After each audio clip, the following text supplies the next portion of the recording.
ইন্টারমিডিয়েটের পর আমি কুমিল্লাতে আসলে আমার পরিবার সম্ভ্রান্ত পরিবার ছিল, তো কুমিল্লাতে দেখা যাচ্ছে অনেক কাজ করা যায় না। আর আমার একটু অ্যাডভেঞ্চার মন ছিল, আমি নতুন কিছু করার চিন্তা ছিল, নতুন কিছু দেখার ইচ্ছা ছিল। তখন আমি সিরাজগঞ্জে একটা চাকরির অফার পাই একটা হোটেলে, এজ আ হোটেল বয় হিসেবে। তখন আমি সিরাজগঞ্জে যাই, যাওয়ার পরে ওই হোটেলে আমি চাকরি করি কিছুদিন। করার পর একদিন আমাকে ওই হোটেলের বাথরুম পরিষ্কার করতে দেয়। তখন বাথরুম পরিষ্কার করতে যেয়ে আমার কাছে মনে হয় যে আসলে এটা আমার কাজ না। তখন আমি ওই হোটেল ছেড়ে আমি ঢাকায় আসি। এসে আমার বন্ধুদের একটা ফার্ম ছিল, কম্পিউটার ফার্ম, ওই জায়গাতে আমি চাকরি নেই। তখন ওদের কম্পিউটার বিক্রি করতো, আমি ওই কম্পিউটার ডেলিভারি দিতাম। তারপরে সিম বিক্রি করা শুরু করি। সিম বিক্রি করতে করতে তখন ওই সোল ডিস্ট্রিবিউটার আমাকে বলে যে আপনি কুমিল্লাতে একটা গ্রামীণ ফোনের সাব ডিস্ট্রিবিউটার হিসেবে নিয়ে যেতে পারেন। 2000 আমি তখন গ্রামীণ ফোন একজন একটা সাব ডিস্ট্রিবিউশন কুমিল্লা নিয়ে আসি। আমার কাছে কোনো পুঁজি ছিল না। তখন আমার ওই দোকানের সামনে আমি একটা ব্যানার লাগাই, ওটাতে লেখা ছিল যে যারা অ্যাডভান্স করবে সবাই আমার থেকে সিম পাবে। তখন দেখা গেছে প্রথম দিন আমি 35 লাখ টাকার মতো আমি অ্যাডভান্স পাই। ওই টাকা নিয়ে আমি যাই, যাওয়ার পর আমি সিম আনি। এবং ওই সময় কুমিল্লাতে আমি একমাত্র প্রতিষ্ঠান, ওই সময় সিম দেখা গেছে সিম কার্ড একটা 3-4 হাজার টাকা বেশি দামে বিক্রি হতো। তখন আমি সারা রাত বিকেল সন্ধ্যার দিকে নিয়ে আসতাম, আমি সারা রাত লাইন ধরে আমি এই সিম বিক্রি করতাম। তখন থেকেই আমার প্রতিষ্ঠানের একটা নাম তৈরি হয় যে এই জায়গাতে কোনো রকম মানে যা কথা বলে তার সাথে কাজ করে। তারপর 2010 সালে আমি চায়না যাই। আমার কাছে মনে হয়েছে যে আমার নিজের নামে কিছু করা দরকার। আমি নিজে দেখে এসে নিজের প্রচেষ্টায় আমি এখানে চার্জার এবং 2010 সালে আমি চার্জার এবং ব্যাটারি তৈরি করা শুরু করি। প্রথম আমি নিজেই দেখা যায় 2-3 জনকে নিয়ে শুরু করি।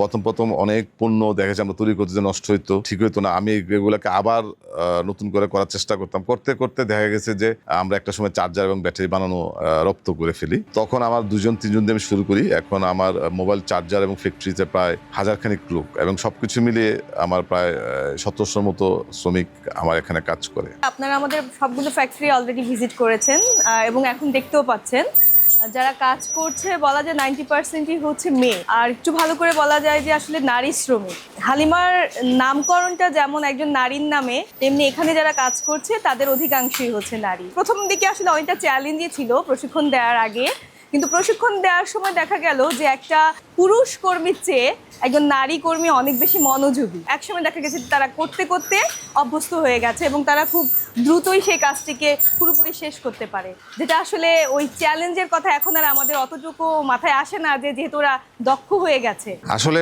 আমার শুরু হয়েছে আমি যখন কলেজে পড়ি, আমি পাঞ্জাবি বিক্রি দিয়ে আমার শুরু। আমি যখন ফার্স্ট ইয়ারে পড়ি তখন আমি আমার সব বন্ধুদেরকে বলি তোমাদের কাছে যে টাকা পাঞ্জাবি কিনবা ওই টাকাটা আমাকে দাও। তখন আমি এলিফ্যান্ট রোড থেকে যে পাঞ্জাবি আনি, যারা আমাকে চিনে জানে তারা সবাই এসে আমার থেকে পাঞ্জাবি নেয়। হালিমা টেলিকম যেটা, ওটাতে আমরা mobile charger, battery, power bank, airdots, neck band এগুলো তৈরি করি। হালিমা ইলেকট্রনিক্সে আমরা আপনার gang switch, circuit breaker, LED light, emergency light, switch parts, তারপরে বেকে লাইট, এবং হালিমা হোম অ্যাপ্লায়েন্স যেটা, ওটাতে আমরা বিক্রি করি gas stove, electric kettle, mosquito bed, iron, infrared cooker. আর হালিমা মোবাইলের শুধু মোবাইল। হালিমা আসলে আমার মায়ের নাম। আমার মা আমাদেরকে অনেক কষ্ট করে বড় করে। যখন আমি প্রথম ব্যবসা শুরু করি তখন আমার চিন্তা ছিল, সবসময় মায়ের কথাই মনে হইতো, যে কোনো কিছু শুরু করার আগে মায়ের নাম নিতাম। আসলে ওই ভালোবাসার থেকেই হালিমা নামটা দেওয়া। তো অনেক জায়গায় আমাকে প্রশ্ন সম্মুখীন হতেছে, হালিমা তো অনেক পুরাতন নাম, হালিমা মহিলার নাম।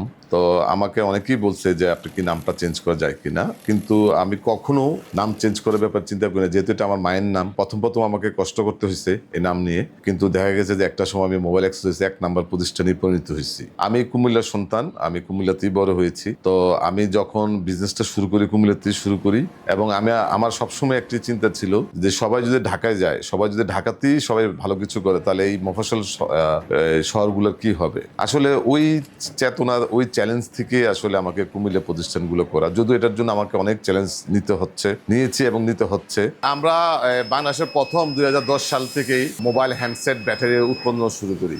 আপনি এখানে যা দেখছেন আজকের দিনে এগুলো অনেক সহজ, বা 2010 সালে যখন আমি প্রথম শুরু করি 1-2 জন দিয়ে, তখন প্রথমত আমরা ব্যাটারি তৈরি করতে অনেক কষ্ট হতো। অনেক ব্যাটারি আমার নষ্ট হয়েছে, আমরা জানতাম না কিভাবে তৈরি হয়, কারণ কখনো চাইনিজদের আমাদেরকে শিখায় নাই। আমি চায়নাতে যা দেখছি কিভাবে একটা মেশিন দিয়ে ব্যাটারি তৈরি করা হয়, এটা আমার লোকজনকে নিয়ে প্রতিদিন ব্যাটারি নষ্ট করে আসলে আমরা শিখছি। এবং এখন বর্তমানে আমার এখানে পার ডে প্রায় 20,000, 25,000, 30,000, 40,000, 50,000 পর্যন্ত ব্যাটারি উৎপন্ন হয়। এখন আমরা অনেক অনেক প্রফেশনালি কাজ করি, বাট শুরুটা ছিল আমাদের অনেক কঠিন। একজন একটা তৈরি করার পর এটা ছেড়ে দিয়ে দেওয়ার পর আরেকজনের কাছে যায়। আসলে এখানে অনেক টেকনিক্যাল ব্যাপার আছে, যে অনেকগুলো আমি আপনাদের সামনে এনে বলতে পারতেছি না, কারণ আমাদের সিক্রেসির ব্যাপার আছে। আমরা সর্বশেষ লাস্টে আমরা দেখা গেছে যে এটার মাধ্যমে একটা ব্যাটারি মোল্ডিং হয়, এই মোল্ডিং এর মাধ্যমে আসলে এই ব্যাটারিটা সমাপ্ত হয়।